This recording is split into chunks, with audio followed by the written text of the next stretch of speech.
자, 예수님 또 제자들을 부르시는 내용입니다. 43절 보세요. 이튿날 예수께서 갈릴리로 나가려 하시다가 빌립을 만나 이르시되 나를 따르라 하시니, 그렇단 말이에요. 빌립을 보시고 나를 따르라 하셔요. 여기서 말하는 이 나를 따르라 하는 이 동사의 시제가 직설법 현재형입니다. 자, 무슨 말이냐면 지금 이 기록은 이게 과거의 일이잖아요. 그러니까 요한복음을 썼던 이제 사도 요한이 요한복음 이걸 기록할 때 예수님이 부르신 사건은 그 과거잖아요. 그러니까 나를 따르라도 과거로 써야죠. 나를 따르라고 하셨다든지 과거로 써야 되는데 현재형으로 써요. 시제가 틀리고 문법에 어긋나는데 왜 현재형으로 쓰는가? 이유가 있습니다. 그러니까 요한복음을 썼던 요한이나 그 복음서를 읽었던 그 공동체에서는 그 예수님이 하신 말씀들, 그 명령들을 언제나 현재형으로 들어요. 과거에 예수님이 그때 그 자리에서 빌립에게 말씀하셨지만 그 말씀은 그때 빌립에게만 하신 말씀이 아니라 지금 우리에게도. 이미 예수님이 죽으시고 부활하셔서 하늘로 올라가셨지만 예수님의 그 명령은 지금도 우리에게 현재형으로 지금 나에게 하시는 말씀으로 듣는다 하는 표시죠. 예수님의 말씀은 그렇게 들어야 돼요. 그 명령은 과거에 그 사람에게만 하신 명령이 아니라 지금 나에게도 똑같이 하시는 명령이에요. 그렇게 들으려고 한 거예요. 그래서 시제를 직설법 현재형으로 써요. 문법에 어긋나지만 과거의 사건을 현재형으로 쓰는 것, 그 예수님의 명령이 현재 나에게도 하시는 것, 그런 마음으로 들으려고 한다는 거죠. 우리도 성경 읽을 때 그렇게 들어야 돼요. 나를 따르라 하시는 거예요. 지금 나에게, 이 말씀을 읽는 지금 나에게 하시는 말씀이다. 그래서 현재형으로 그렇게 들는 거죠. 그러니까 말씀은 어떤 자세를 듣느냐가 정말 중요합니다. 그렇게 예수님이 부르심을 받은 이제 빌립이 자기 친구 나다나엘에게 찾아가요. 그래서 우리가 이분을 만났다. 우리가 기다리던 메시아가 바로 이분이다. 요셉의 아들 나사렛 예수다 하니까 나다나엘이 말하죠. 46절 나다나엘이 이르되 나사렛에서 무슨 선한 것이 날 수 있느냐. 그런단 말이에요. 나사렛에서 무슨 선한 것이 날 수 있느냐. 지금 이제 여기 보면 빌립은 벳세다 사람이라고 그러죠. 44절에 보면. 그러니까 벳세다나 나사렛이나 갈릴리 지역이에요. 근데 그 이 갈릴리 지역이 곡창 지역인데 그 중에서도 부자들이 사는 곳이 있고 가난한 사람들이 사는 곳이 있어요. 벳세다, 고라신, 가버나움. 이곳은 부자들이 사는 곳이에요. 미국으로 말하면 비버리 힐즈. 부자들이. 그 당시 헬라 문명을 즐기면서 부자들이 모여 사는 곳이 바로 이런 곳입니다. 벳세다, 고라신, 가버나움. 그에 비하면 나사렛이란 곳은 가난한 사람들이 모여 사는 곳이에요. 그 나사렛에 이스라엘 평야가 있다 했잖아요. 그 평야의 소유주들은 어디서 사냐? 이 벳세다, 고라신, 가버나움 이곳에서 살고 그 이스라엘 평야에서 일하는 소작농들, 그 소작농들이 사는 곳이 나사렛이에요. 그러니까 이곳은 가난한 동네인 거죠. 그러니 부자 동네 출신인 나다나엘이 생각하기에도 그 나사렛이란 건 자기 땅도 없이 남의 땅 빌려서 그게 농사 짓는 소작농들이 사는 가난한 동네. 그러니 그곳에서 무슨 선한 것이 나겠느냐. 그곳에서 공부를 한 사람이 있겠으며 제대로 배운 사람이 있겠느냐. 그 말이죠. 그래서 나사렛에서 무슨 선한 것이 나겠느냐. 이 말 하는 거예요. 그러니까 그 말 듣고서도 하는 말이 빌립이 이르되 와서 보라. 그래요. 와서 보라. 네 선입견에 사로잡히지 말고 그래도 와서 보라는 거예요. 그 예수님이 비록 나사렛 출신이지만 네가 생각하는 그런 나사렛 사람이 아니라는 거죠. 직접 와서 보고 그분의 인격을 보고 그분의 가르침을 들어보라는 거예요. 그럼 너도 나처럼 이분이 진짜 메시아란 걸 깨닫게 될 거다 그 말이죠. 말씀은 이렇게 듣는 거예요. 그러니까 자기 생각들, 자기 선입견, 자기 지식. 사람들은 이걸 꼭 갖고 있어요. 그래갖고 그걸 갖고 남을 판단하죠. 이게 사람이에요.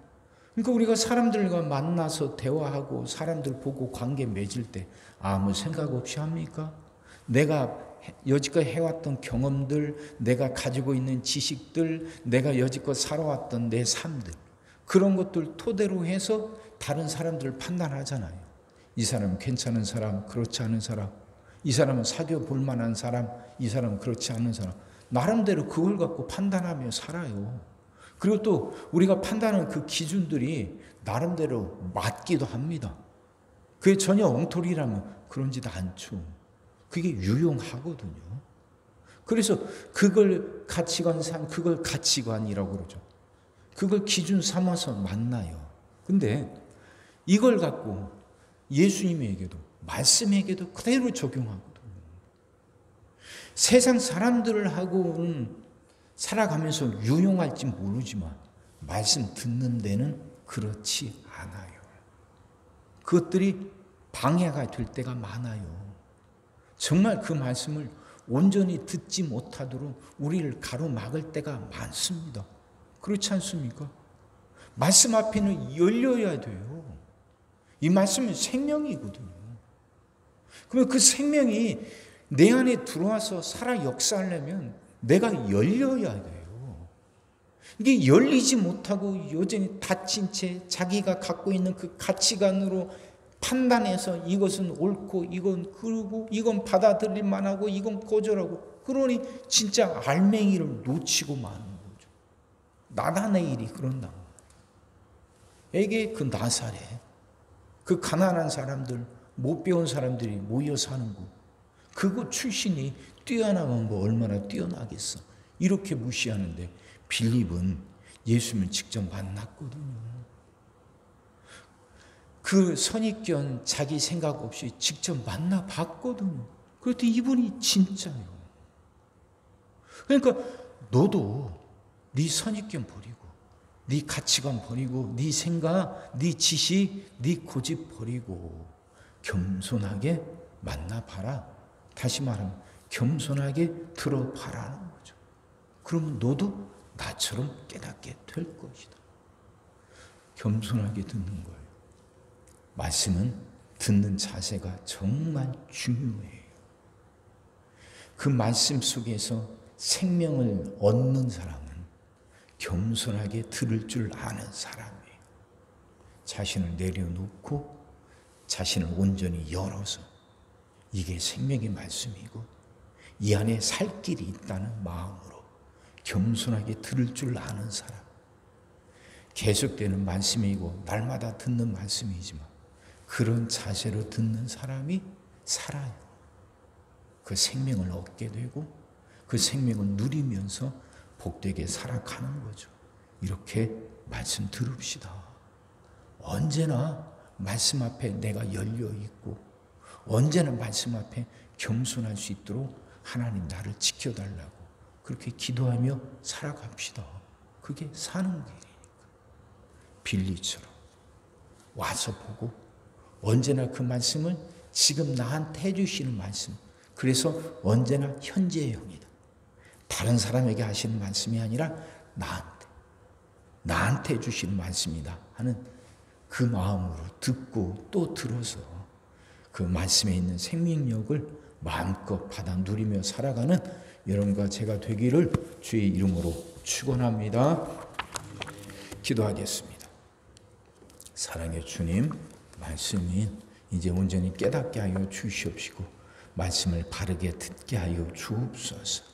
정말 말씀을 어떻게 듣느냐 하는 그 자세가 중요하다는 걸 깨닫게 하시사 주시는 말씀을 다른 사람이 아닌 바로 나에게 주시는 말씀이고 그래서 그 말씀을 겸손하게 엎드려 듣겠다 다짐하게 하시고 언제나 그렇게 말씀 듣고 살아가는 우리들 되게 하여 주옵소서. 하나님 이렇게 우리를 지켜 주옵소서. 평생 하나님 앞에 서는 그 순간까지 하나님 이런 자세로 말씀 들으며 살아가게 하여 주시옵소서. 오늘도 우리 모든 성도들 위해 기도합니다. 한 가정, 한 사람 한 가정 빠짐없이 일일이 찾아가셔서 오늘도 함께 하시고 은혜 내려 주옵소서.